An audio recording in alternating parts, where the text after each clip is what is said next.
Hello friends, this is Chetan. Recently social justice and empowerment के ऊपर parliament की standing committee ने ये सिफारिशें की कि ड्रग एब्यूसिंग का हमारी सोसाइटी के ऊपर क्या इम्पैक्ट पड़ता है। मतलब ये, अगर कोई व्यक्ति ड्रग्स का मिसयूज करता है तो हमारी जो सोसाइटी है उसके ऊपर इनके क्या नेगेटिव इम्पैक्ट पड़ते हैं, इस बात के असेसमेंट के लिए सरकार एक सर्वे करवाए। क्योंकि आप देख रहे होंगे कि ड्रग एब्यूसिंग हमारी सोसाइटी में किस तरह फैल गई है। आप किसी पब्लिक वाली जगह पर जाते हो तो आपको शराब की दुकान मिल जाएगी। अगर आप किसी चाय वाय की दुकान पर जाते हो या थोड़े से मार्केट जाते हो तो वहां आपको छोटे छोटे बच्चे सिगरेट पीते हुए दिखेंगे। बस इन्हीं सब को लेकर जो हमारी पार्लियामेंट्री कमेटी है वो थोड़ी सीरियस है और इसीलिए उन्होंने कहा है कि ड्रग एब्यूसिंग का हमारी सोसाइटी पर क्या प्रभाव पड़ता है, इसके असेसमेंट के लिए एक सर्वे कराया जाना चाहिए। आइए समझते हैं क्या है ड्रग एब्यूज और हमारी स्टैंडिंग कमेटी ने और कौन कौन सी रिकमेंडेशन दी।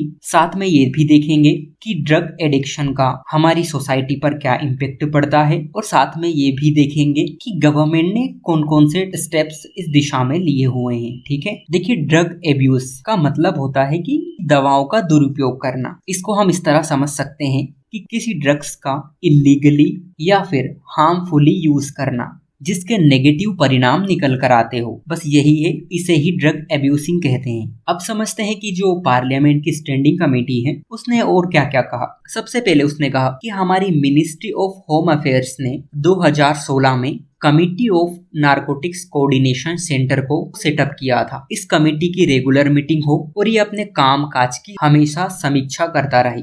देखो, इसका फायदा ये होगा कि अगर नारकोटिक्स कमेटी की रेगुलर मीटिंग होती है तो ड्रग एब्यूसिंग से रिलेटेड जो नए मुद्दे हमारे सामने आएंगे हम उनको प्रॉपरली डील कर पाएंगे। सेकंड, ये हमें ये भी पता चलेगा कि हम आज कहाँ खड़े हैं, मतलब हम में सुधार हो रहा है या नहीं हो रहा है। क्योंकि हमारी सोसाइटी जिस तरह से आगे बढ़ रही है उसके बारे में आपको भी पता है कि किस तरह रोज ऐसे मामले सामने आते हैं जो सीधे सीधे ड्रग एब्यूसिंग से रिलेटेड हो। सेकंड, इन्होंने बताया कि national action plan for drug demand reduction के लिए एक इम्पैक्ट असेसमेंट मैकेनिज्म होना चाहिए। इससे पहले आप ये समझो कि national action plan for drug demand reduction क्या है। NAPDDR इसे social justice and empowerment ministry ने सेटअप किया था, जिसका लक्ष्य ये था कि हम देश में किस तरह ड्रग एब्यूज के एडवर्स इफेक्ट को रिड्यूस कर पाएं। इसके अंदर awareness generation programme, community based peer led interactions and intervention programme, workshop and seminars involving parents, treatment facility and capacity building of service provider, ये सभी चीजें शामिल थी। मतलब ये है कि जो national action plan for drug demand reduction है ये ठीक तरह से जमीनी स्तर पर काम कर रहा है या नहीं, इसके लिए एक मैकेनिज्म होना चाहिए ताकि हम चेक कर पाएं। थर्ड, इन्होंने ये बताया कि हमारे स्कूलों में जो बच्चों के सिलेबस होते हैं उसमें एक नया चैप्टर जोड़ा जाए, अवेयरनेस ऑन ड्रग एडिक्शन। यानी इनका मतलब ये है कि हमारे स्कूल और कॉलेजेस में बच्चे जो पढ़ाई करते हैं उनकी बुक्स में ड्रग्स एडिक्शन के ऊपर एक चैप्टर होना चाहिए जो ये बताए अगर कोई व्यक्ति ड्रग करता है तो उसके क्या क्या परिणाम सामने आ सकते हैं। इसी के साथ स्कूल कॉलेजों में भी अवेयरनेस प्रोग्राम चलाना चाहिए ताकि हमारी सोसाइटी इस बात को समझ पाए कि ड्रग एब्यूसिंग यानी जो दवाइयों का हम दुरुपयोग करते हैं, उनका मिसयूज करते हैं, उसके पब्लिक हेल्थ पर क्या इम्पैक्ट पड़ते हैं। देन कमेटी ने कुछ और भी बात बताई, जैसे कि इंटर मिनिस्ट्रियल कोऑर्डिनेशन होना चाहिए।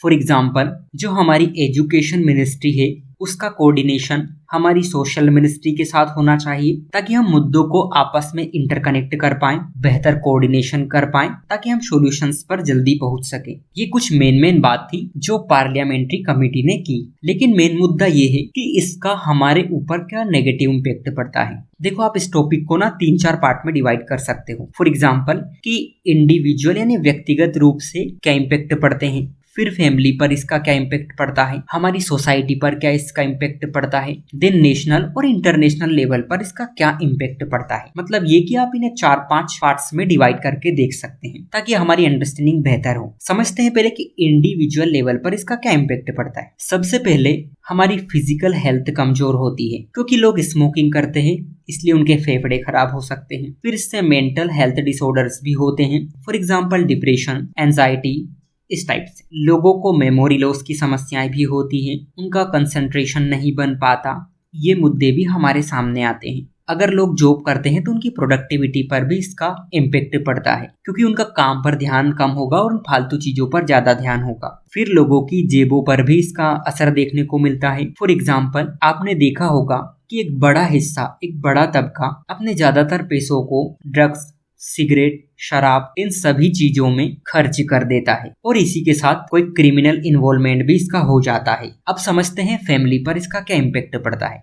सबसे पहले इसका इम्पैक्ट फैमिली रिलेशनशिप पर पड़ता है। सबसे पहले यही टूटते हैं। आपने देखा होगा कि लोग किस तरह मिसबिहेव करते हैं, लोगों के बीच में कन्फ्लिक्ट होते हैं, लड़ाई झगड़े होते हैं इन चीजों को लेकर, यानी फैमिली बर्बाद होती है। सेकंड चीज, फैमिली में इमोशनल फियर स्टार्ट हो जाता है। सोच करके देखिए कि छोटे छोटे बच्चे अपने घर वालों को ड्रग्स लेते हुए देखेंगे या शराब पीते हुए देखेंगे या सिगरेट पीते हुए देखेंगे तो उनको कैसा लगेगा। इससे फैमिली में फाइनेंशियल इंस्टेबिलिटी आती है, क्योंकि जो पैसे आप घर में सेव कर सकते हैं उन्हें आप अपने एडिक्शन में लगा देंगे। देन हम इसमें और क्या ऐड कर सकते हैं, फैमिली की रिस्पॉन्सिबिलिटी नजरअंदाज होने लगती है। बच्चों की अच्छी परवरिश करने में कहीं ना कहीं तो फेल हो जाती है। और ये आपने भी देखा होगा, ड्रग एब्यूसिंग से डोमेस्टिक वायलेंस भी बढ़ता है। आप इस तरह की खबरें रोज पेपर या न्यूज़पेपर में पढ़ते रहते हैं। हमने इंडिविजुअल पर देख लिया, फैमिली पर देख लिया, अब देखते हैं कि सोसाइटी पर इसका क्या इम्पैक्ट पड़ता है। फ्रेंड्स, सबसे पहले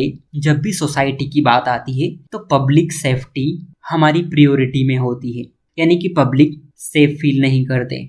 ड्रग एब्यूसिंग से क्राइम रेट भी बढ़ता है। आपने देखा होगा कि आज भी लोग रात में घर से बाहर नहीं निकल सकते, क्योंकि चोरी, वॉयलेंस, ये सभी चीजें हमारे सामने आती हैं। इससे सरकार पर हेल्थ केयर सिस्टम का भी बर्डन बढ़ जाता है। हमारी वर्क फोर्स प्रोडक्टिविटी कम होने लगती है, क्योंकि जो ताकत, जो एनर्जी वहाँ अपने काम में लगा सकता है, कहीं ना कहीं उसे ड्रग की लत लग जाती है। तो ना सिर्फ उसकी बल्कि टोटल वर्क फोर्स की प्रोडक्टिविटी पर प्रश्न चिन्ह लग जाता है। देन जो सोशल सर्विस करते हैं उन पर भी बर्डन बढ़ जाता है, क्योंकि उन्हें पुनर्वास केंद्रों के लिए और भी व्यवस्था करनी पड़ती है, उनका खर्चा और बढ़ जाता है। इससे और भी प्रॉब्लम आती है। इससे हमारे एजुकेशन और भविष्य पर भी फर्क पड़ता है। आपने देखा होगा कि किस तरह बच्चे स्कूलिंग के बाद ड्रग एडिक्ट हो जाते हैं। अब एक पार्ट हम इसमें नेशनल और इंटरनेशनल लेवल पर लिंक करके देख सकते हैं कि किस तरह इन फालतू के जालों में पड़कर इलीगल एक्टिविटीज होती हैं। आपने स्मगलिंग के बारे में सुना होगा, आपने क्रॉस बॉर्डर इलीगल एक्टिविटी के बारे में सुना होगा,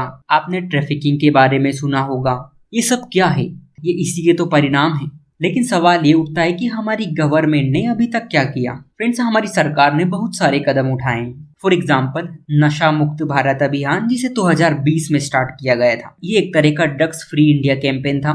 फिर जैसा कि हमने अभी पढ़ा था कि गवर्नमेंट ने national action plan for drug demand reductions को सेटअप किया था।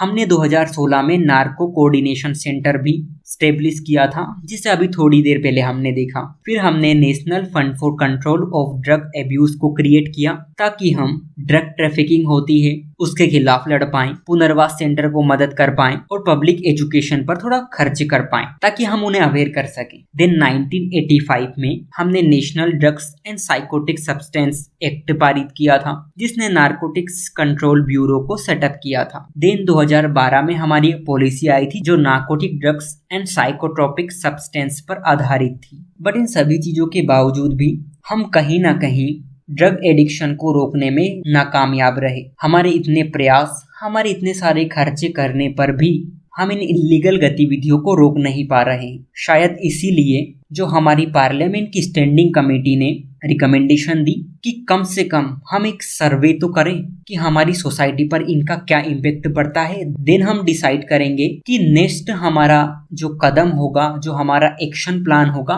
वो कैसा होगा। सो आज के लिए इतना ही। Thank you.